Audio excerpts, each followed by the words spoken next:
পিছনে দেখতে পাচ্ছেন এটা হচ্ছে একটি ঘর, মানে এখানে এই লোকেরা বসবাস করে, মানে থাকে কি আর তারাও মানে 6 থেকে 7 মাস থাকে। আর এখানে কিন্তু সৌরবিদ্যুৎ সিস্টেম আছে, তো আমি আপনাদের দেখাচ্ছি।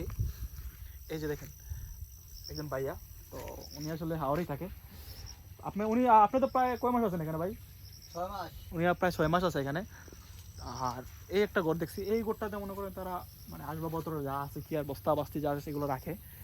তো আমি আপনাদেরকে দেখাই সবগুলোই। এই যে এটা দেখতে পাচ্ছেন না, এটাতে কিন্তু ওরা বসে কি আর বসে গল্প গুজব করে বিকাল টাইমে। আর এখানে একটা টিউবওয়েল আছে, ওখানে আবার ওয়াশরুম আছে, সব কিছুই আছে এখানে।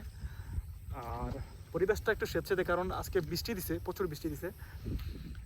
দেখতে পাচ্ছেন আমার পিছনে কিন্তু এই যে নদীটা দেখছেন না, এই নদীটা কিন্তু ছোটো নদী ছিল কি আর, মানে ওই পার থেকে ওই পার হাইটা যেত, যাওয়া যেত, মানে মেঘের কারণেই বর্তমানে এটা বিশাল বড় নদীতে রূপ নিছে। আর তাদের তারাও আসলে মানে তাদের মূলত কাজ হচ্ছে ভুট্টা চাষ করা, রোপণ করা এবং ভুট্টা ভেঙে রাখা কি আর, এইটি হচ্ছে তার কাজ। প্রতিদিন কাজ করে। তো আজকে বৃষ্টি থাকে কি আজকে কাজ হচ্ছে না, আর বর্তমানে বৃষ্টি থাকার কারণেই কাজ স্টপ। তো বাইটি কী করে আমি আপনাকে দেখাচ্ছি। এই যে রান্নাবাড়া চলতেছে, এই যে রান্নাবাড়া চলতেছে। কি রান্না করতেছেন ভাইয়া? এই যে ভাত রান্না করতেছি, তারপরে ডিম ভর্তা করব, আলু ভর্তা করব। আলু ভর্তা করবেন না? দেখি কি রান্না করতেছেন একটু দেখান তো। এই যে এটা চালের সাথে কি দিয়ে দিচ্ছেন নাকি? হ্যাঁ, ওইটা ডিম। ডিম না, কো ডিম? এই যে এগুলো কি ডিম? হ্যাঁ।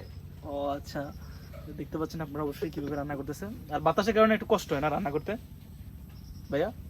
ও আচ্ছা, গ্যাস আছে আমাদের, গ্যাস শেষ হয়ে গেছে। ও আচ্ছা আচ্ছা। সো আজকে আজকে হচ্ছে তারা ভাত রান্না করছে, ভাত আমিও খাবো ভাতটা কি আর, দেখবো কিরকম লাগে। আপনার হাতে রান্না খুবই স্বাদ আমি শুনছি ভাই। কে বলছে ভাই? অনেকেই বলে নাইমের হাতের খাবার খুবই স্বাদ। তো আপনারা অবশ্যই লাইক করবেন, সাবস্ক্রাইব করবেন এবং সাপোর্ট করবেন। এবং যে খাবারের ভিডিওটা আমরা পরে আবার আপলোড দেবো। আসসালামু আলাইকুম।